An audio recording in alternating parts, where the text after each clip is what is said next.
পরিবেশ রক্ষা এবং মাদক বিরোধী জনসচেতনতা বৃদ্ধির লক্ষ্যে শুক্রবার বিশালগড় বন বিভাগ এবং পুলিশ বিভাগের যৌথ উদ্যোগে আয়োজন করা হয় গাঁজা হটাও গাছ লাগাও সচেতনতামূলক অভিযান।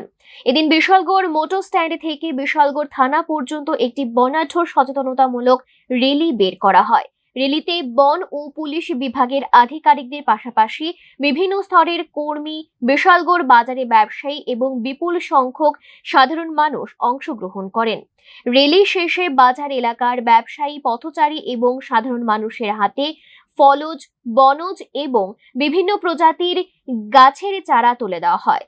একই সঙ্গে পরিবেশ সংরক্ষণে বৃক্ষরোপণের গুরুত্ব এবং মাদক মুক্ত সমাজ গঠনে সকলের সক্রিয় অংশগ্রহণের আহ্বান জানান উপস্থিত আধিকারিকরা। অনুষ্ঠানে উপস্থিত ছিলেন বিশালগড় মহকুমার পুলিশ আধিকারিক ঈশান লাল, জেলা বন বিভাগের ঊর্ধ্বতন আধিকারিক সহ পুলিশ ও বন বিভাগের অন্যান্য কর্মকর্তারা। আহ্বান করা হয় মাদকের বিরুদ্ধে সামাজিক প্রতিরোধ গড়ে তোলার পাশাপাশি পরিবেশের ভারসাম্য রক্ষায় বৃক্ষরোপণ এখন সময়ের অন্যতম বড় প্রয়োজন। এই লক্ষ্যেই গাঁজা হটাও গাছ লাগাও কর্মসূচির মাধ্যমে একদিকে যেমন মাদক বিরোধী সচেতনতা বাড়ানো হচ্ছে, অন্যদিকে সবুজায়নের গুরুত্ব মানুষের কাছে তুলে ধরা হচ্ছে।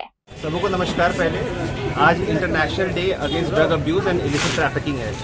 तो जैसा हम सभी जानते हैं कि सिपाही जिला में प्रशासन जो है बहुत कड़ी कार्रवाई करता है अगेंस्ट ड्रग अब्यूज। यहाँ पर जो भी गांजा ग्रसित क्षेत्र है वहाँ पे हम लोग हर साल कार्रवाई करते हैं। इस साल भी हम लोगों ने कार्रवाई की है और उसी का एक पार्ट ये है कि हम लोग यहाँ पे एक फ्री डिस्ट्रीब्यूशन कर रहे हैं सैपलिंग्स का, गांजा हटाओ पेड़ लगाओ अभियान के दौरान। हमें उम्मीद है कि यहाँ की जो जनता है वो हमारी मदद करेगी और गांजा को हटाने में पूरा अपना सपोर्ट देगी। आपने रैली कहाँ से आज स्टार्ट किया और कहाँ पे खत्म किया?